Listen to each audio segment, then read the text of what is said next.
वसंत ऋतु यानी कि 15-20 मार्च से लेकर के 15-20 मई तक के बीच के जो 2 महीने होते हैं, अक्सर इसमें वसंत ऋतुचर्या का पालन किया जाता है आयुर्वेद के अनुसार, जिसमें हमारे शरीर में कफ की विकृति आ जाती है और शरीर में कफ पिघल करके अग्नि को मंद कर देता है, जिसके कारण कफ कारक चीजें इसमें नहीं ली जाती हैं। जैसे भारी भरकम आहार नहीं लिया जाता है, दूध, दही, घी, चिकनाई या मीठी चीजों का भी इसमें सेवन वर्जित किया जाता है। तो ऐसे में ये सवाल उठता है कि जो बॉडी बिल्डर होते हैं, जिनको वजन बढ़ाना है या बड़ी मुश्किल से जिनका वजन बढ़ रहा है, उनका क्या होगा? क्योंकि भारी भरकम चीजें, मीठी चीजें, ये सभी चीजें हमारे वजन बढ़ाने में कारगर होती हैं, जैसे डेयरी प्रोडक्ट्स हैं, मिल्क प्रोडक्ट्स हैं। और इस समय अगर हम नहीं लेंगे तो क्या समस्या आने वाली है या किस तरह से इसका अल्टरनेट हमें चुनना चाहिए? ध्यान से बने रहिएगा इस वीडियो में, क्योंकि जो लोग अपना वजन स्वस्थ वर्धक तरीके से बढ़ाना चाहते हैं, यानी कि वसंत ऋतु के भी फायदे लेना चाहते हैं और उनका वेट भी ना घटे और आसानी से वो वजन को बढ़ा सके, इसके बारे में इस वीडियो में समझाया जाएगा। तो इसको समझना बहुत ही जरूरी है। सादर प्रणाम, मैं विशाल एक बार फिर से स्वागत करता हूं आपका अपने यूट्यूब चैनल सनातन मार्ग पर। सनातन मार्ग चैनल देता है आपको आयुर्वेद और स्वास्थ्य संबंधित सही जानकारियां आयुर्वेद ग्रंथों से। यदि आप इन सभी जानकारियों को प्राप्त करना चाहते हैं तो चैनल को अवश्य सब्सक्राइब कर लें। ऋतुचर्या जो होती है वो स्वास्थ्य के अनुरूप होती है, देश काल परिस्थिति के अनुसार होती है और हमारे अग्नि बल के अनुसार होती है। तो इसको अगर हम ऐसे समझें कि जो वसंत ऋतु है, इसके अंदर हमारा कफ विकृत होता है, यानी कि जो संचय होता है कफ सर्दियों के समय में इकट्ठा होता है शरीर में, वही सूरज की प्रखर किरणों को पा करके, गर्मी पा करके वह पिघलता है, जिसे मॉडर्न भाषा में या मॉडर्न साइंस के अंदर सीजन चेंज कहा जाता है। और उसी कफ के कारण अग्नि मंद हो जाती है और बहुत सी बीमारियां होती हैं। तो यहाँ पर कफ को समझना है, यानी कि कफ दो तरह के होते हैं, एक तो विकृत कफ और एक हमारा होता है प्राकृतिक कफ। प्राकृतिक कफ शरीर को बढ़ाने में काम करता है, यानी शरीर में बल लाता है, वजन बढ़ाता है, मसल्स गेन कराता है। और वही जो विकृत कफ है हमारी अग्नि को मंद करके हमें बीमार करता है। तो हमें कौन सा कफ यहाँ पर बढ़ाना है और कौन सा कफ हमें रोकना है? तो विकृत कफ को हमें बढ़ने नहीं देना है या विकृत कफ को समाप्त करना है, और वही जो प्राकृतिक कफ है इस पर हमारा ध्यान रहेगा। तो ये जो ऋतुचर्या या वसंत ऋतु के नियम है, ये एक यूनिक या आइडियल नियम है जो सभी के लिए बनाए गए हैं और सब इसका पालन करके स्वस्थ रह सकते हैं। लेकिन फिर भी लोग कहते हैं कि हमें वेट गेन ही करना है, हमें ये सब चीजें नहीं छोड़नी है या हम नहीं छोड़ सकते हैं, ये हमारी मजबूरी है, जो भी कह लीजिए। तो उनके लिए ये नियम बदल सकते हैं, परंतु इसके लिए आयुर्वेद का सिद्धांत भी बदलना होगा। यानी कि अग्नि मंद होती है, इस कारण से हम ये सब नियम फॉलो करते हैं। जब अग्नि मंद ही नहीं होगी तो ये सब नियम फॉलो करने की उतनी आवश्यकता नहीं पड़ती है। यानी कहने का सीधा सीधा सा अर्थ है कि यदि हम अग्नि बल को व्यवस्थित कर लें तो ये सब नियम फॉलो करने की आवश्यकता उतनी नहीं पड़ेगी। अग्नि बल अधिक रहेगा तो आहार की भी डिमांड करेगा, और आहार में हम भारी भोजन भी देंगे तो अग्नि बल के अनुसार उसका पाचन हो जाएगा। जैसे उदाहरण के तौर पर हम समझते हैं कि सर्दियों के समय में एक साधारण सा या कहें कि सर्वमान्य नियम यही होता है कि हमें गर्म कपड़े पहनने चाहिए या हमें गर्माहट देनी चाहिए शरीर को। लेकिन अगर उस सर्दियों के सीजन में भी कोई तपती भट्टी में काम करे तो उसके लिए ये नियम बदल जाता है। हो सकता है उसको ठंडे पानी की भी आवश्यकता पड़े या खुद को ठंडा रहने के लिए कुछ शीतल चीजों की आवश्यकता पड़े। तो इसलिए हम ये नियम बदल सकते हैं अगर हम अपनी अग्नि को व्यवस्थित कर लें। तो इसके लिए ये 5 से 6 चीजें आपको ध्यान में रखनी है और आप भारी भरकम आहार के साथ अपने व्यायाम को बढ़ाते हुए अपना वेट गेन कर सकते हैं। तो सबसे पहला नियम है वो है एक्सरसाइज या व्यायाम। व्यायाम जो है हमारे कफ को संतुलित करता है, या कहें कि एक्सेस में बढ़े हुए कफ को हमारे शरीर से बाहर करता है या दूषित कफ को हटाता है, और वहीं प्राकृतिक कफ को बढ़ाने वाला होता है। तो जितना हम व्यायाम करेंगे तो हमारी जो अग्नि है उतनी ही तेज होती है, उतनी ही अच्छी होती है, ऐसा समझ लीजिए।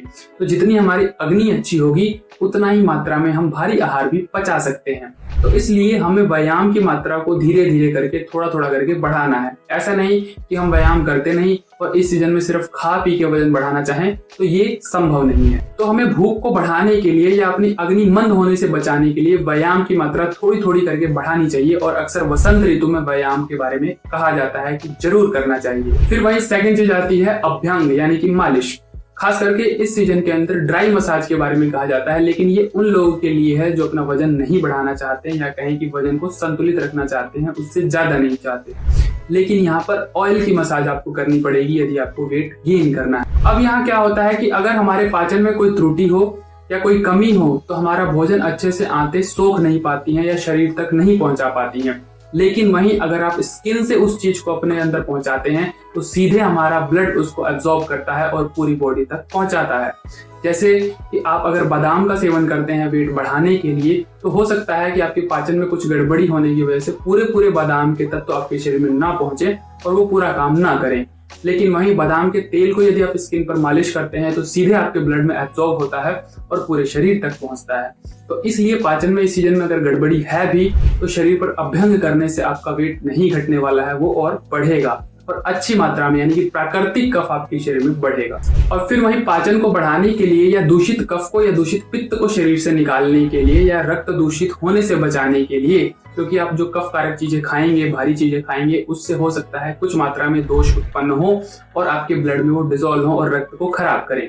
तो उसके लिए कुछ औषधियां आपको सेवन करनी चाहिए। जैसे इस सीजन के अंदर ताजा नीम की पत्तियों का आपको सेवन करना चाहिए। हो सके तो 8-10 दिनों के लिए सुबह सुबह खाली पेट 4-5 नीम की पत्तियों का आप सेवन करें, जो ताजा कपोल नीम के आते हैं, यानी कि बिल्कुल ताजी नई पत्तियां आती हैं, उसका सेवन करना चाहिए।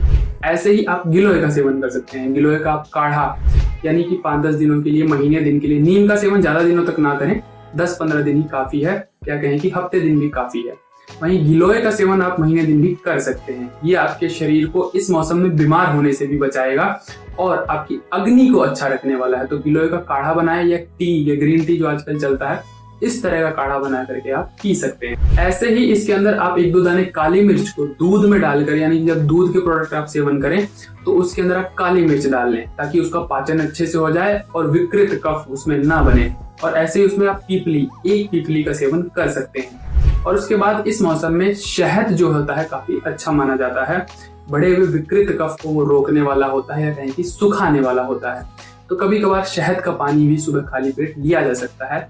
गुनगुने जल में बिल्कुल नहीं लेना है, बिल्कुल साधारण जल में आपको सेवन करना है। अन्न में ध्यान रखें कि पुराने अन्न का सेवन करें, यानी साल भर से पुराने अन्न का, ताकि वो आसानी से पच जाए और कफ की कोई विकृति ना करे। और उसके बाद आता है फास्टिंग या उपवास। वीक में एक आध दिन जिस दिन आप रेस्ट लेते हैं, यानी एक्सरसाइज नहीं करते हैं, उस दिन अपने पेट को भी रेस्ट दें और बहुत हल्के आहार पर रहें, क्योंकि जैसे आपकी मसल्स रिकवरी करती है ऐसे ही आपका डाइजेस्टिव सिस्टम भी रिकवरी करता है। और जब डाइजेशन को थोड़ा समय मिल जाएगा तो भारी भरकम आहार पचाने के लिए वो लगातार बलवान बना रहेगा। और पाचन और दीपन, यानी कि भूख को बढ़ाने के लिए, पाचन को अच्छा करने के लिए अपने भोजन में 1 चम्मच की मात्रा में घी का सेवन करें, जो कि देसी गाय युक्त घी होता है, उसका सेवन इसमें अच्छा माना जाता है। और जब भी आप मिल्क प्रोडक्ट या भारी भरकम आहार का सेवन करें तो मॉर्निंग में एक्सरसाइज करने के तुरंत बाद, या कहें कि मध्य दोपहर से पहले कर लें।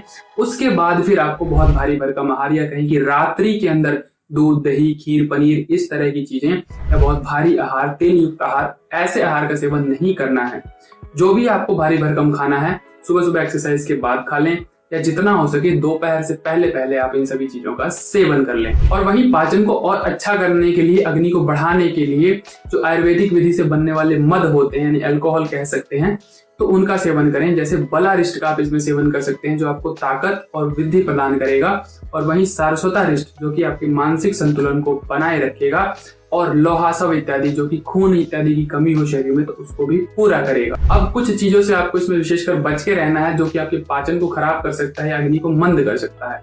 बहुत ही ठंडे आहार आपको नहीं लेने, जैसे कि आइसक्रीम हो गई, या फ्रिज में रखी बहुत ठंडा पानी हो गया, इस तरह की चीजें हो गई, ये आपके पाचन को खराब करने वाली हैं। फिर यहाँ पर ये फॉर्मूला आपको उतना कारगर नहीं सूट करेगा। और इसमें एक विशेष चीज आती है कि दिन का शयन, यानी कि दिन में नहीं सोना होता है। हो सके तो आप रात में 8-10 घंटे की जो भी नींद लेनी हो पूरी ले लें। फिर दिन में एक्सरसाइज, व्यायाम करें, अपने काम धाम में व्यस्त रहें। और अगर नींद आए भी या बहुत थकान भी हो जाए तो 10-15 मिनट की, आधे घंटे की छोटी नींद ले सकते हैं। इससे ज्यादा दिन में सोना आपकी अग्नि को मंद करने वाला है। तो इन सभी पैंतरों से, इन सभी तरीकों से अपनी अग्नि को बलवान रखते हुए आप भारी भरकम आहार का सेवन करते हुए अपने वेट को बढ़ाए रख सकते हैं, या कहें कि वेट गेन जारी रख सकते हैं। लेकिन फिर भी पाचन पर बहुत अधिक प्रभाव ना पड़े, इसका ध्यान रखें। हो सकता है कि सर्दी के मुकाबले आपका वजन काफी धीमा बढ़े, तो धीमे ही बढ़ने दें, बहुत रफ्तार की इसमें कोशिश ना करें। फिर भी अगर किसी को कफ के भारी रोग होते हो, कफ की बहुत विकृति हो, थोड़ा भी खा पी लेने से बहुत अधिक वजन बढ़ जाता हो, तो उनको यहाँ पर ऋतुचर्या का पालन करना चाहिए, खास करके वसंत ऋतुचर्या का।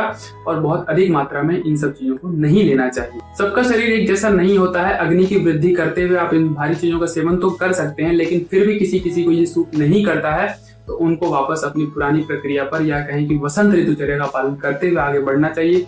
सर्दियों का वेट करना चाहिए, वहां पर इजीली वेट गेन वो कर सकते हैं। तो ये थी जानकारी वसंत ऋतुचर्या में स्वास्थ्यवर्धक तरीके से वजन बढ़ाने की। आगे जो भी इसमें जानकारी और मिलती है मैं आपको ऐड करता जाऊंगा और इसके बारे में बताता जाऊंगा। आज के लिए इतना ही सादर, प्रणाम।